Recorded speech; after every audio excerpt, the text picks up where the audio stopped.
जगह का नाम है दीना नकोदर अस चलते हुए ये सब्जी में जी है एप्पल है तो बनाना है अमरूद है वेरी नाइस। क्या हाल है सोना ठीक हो फिर ठीक है एक आप दसो एक कितने रेट लाई दिया कोई कितने पैसे कमाई की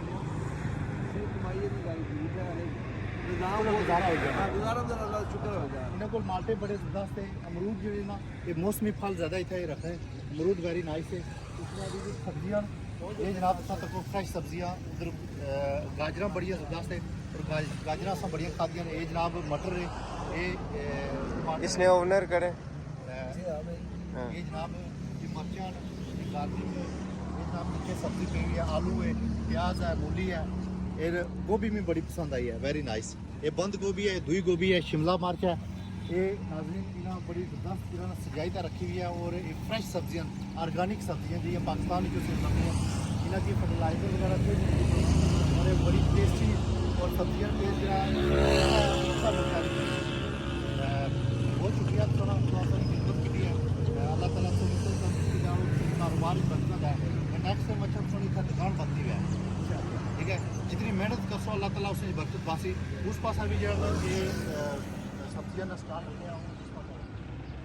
बहुत शुक्रिया सुनो अल्लाह हाफिज़ थैंक यू नाज़रीन मैं उम्मीद करना कि ये वीडियो पसंद आई सी थैंक यू। नकोदर बोर्ड है नकोदर चौक ये मीरपुर आले पास जानी शहर में रोड जानी ओके जनाब अल्लाह ने बात अस्सलाम वालेकुम नाज़रीन इसला गाजर खाई रहे हैं जनाब इस मौसम ने जड़ियाँ सब नाइस सब्जियां और फ्रूट है गाजर है और अमरूद तो वेरी नाइस असा इसलिए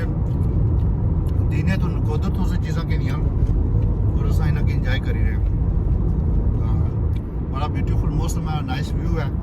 तो कि व्यू भी दसने